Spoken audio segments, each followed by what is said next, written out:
방주와 교회. 구약 성경에 나오는 방주는 교회의 모형이라고 할 수 있습니다. 구약에서는 세상이 물로 심판을 받을 때 선택된 사람들과 동물들이 방주를 통해 구원을 받았습니다. 종말에는 세상이 불로 심판을 받을 때 선택된 사람들이 교회를 통해 구원을 받을 것입니다. 방주와 교회는 세상을 구원하는 도구로서 닮은 점이 많습니다. 그래서 방주에서 구원 사역을 감당한 노아의 모습을 보면 우리가 교회에서 어떻게 구원 사역을 감당해야 할지 배울 수 있습니다. 그렇다면 노아는 방주에서 무엇을 했습니까? 그냥 놀고 먹으면서 물이 가라앉기만 기다렸을까요? 아닙니다. 노아는 방주에서 굉장히 열심히 일했습니다. 무슨 일을 했을까요? 방주에 있는 수많은 동물들을 돌보는 일을 했습니다. 하나님은 노아에게 방주에서 동물들이 먹을 것을 비축하라고 하셨습니다. 창세기 6장 21절입니다. 너는 먹을 모든 양식을 네개로 가져다가 저축하라. 이것이 너와 그들의 먹을 것이 되리라. 그래서 노아는 동물들의 먹이를 준비했습니다. 그리고 방주에 있는 동안 그것으로 동물을 먹였습니다. 동물을 돌보려면 먹이만 준다고 됩니까? 아니지요. 배설물도 치워줘야지요. 이게 작은 일입니까? 노아의 가족은 동물들을 먹이고 배설물을 치우느라고 정신없이 일했을 것입니다. 노아가 이렇게 헌신적으로 사역했기 때문에 수많은 동물들이 방주에서 살아남을 수 있었던 것입니다. 교회도 상당히 비슷합니다. 하나님은 선택된 사람들을 구원하기 위해 교회로 보내십니다. 그러면 그들이 교회에만 나온다고 구원을 받습니까?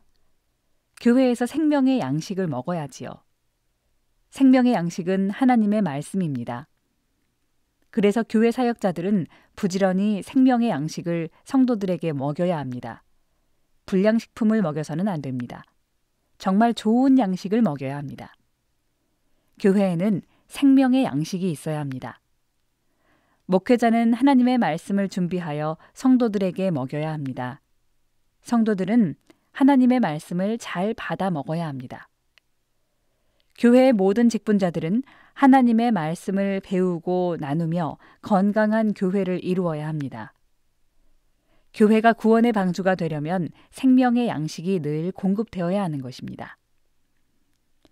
그리고 배설물을 치워줘야 합니다. 교회에도 얼마나 더러운 일들이 많이 일어나는지 모릅니다.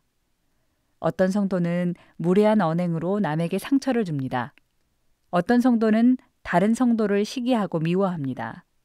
심할 때는 파당이 생기기도 합니다. 이단에 속아 갈팡질팡하는 성도도 있습니다.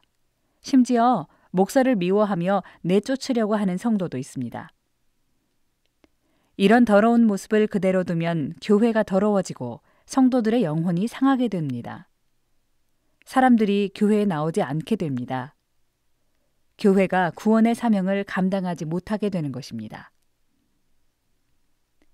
이럴 때 교회의 사역자들은 이 모든 더러운 것을 치워줘야 합니다.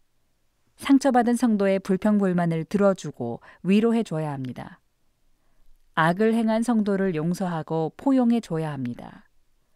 성도들의 악한 모습을 고쳐줘야 합니다. 이렇게 성도들의 배설물 같은 불평과 악한 문제들을 고쳐나갈 때 교회가 구원의 도구가 되는 것입니다.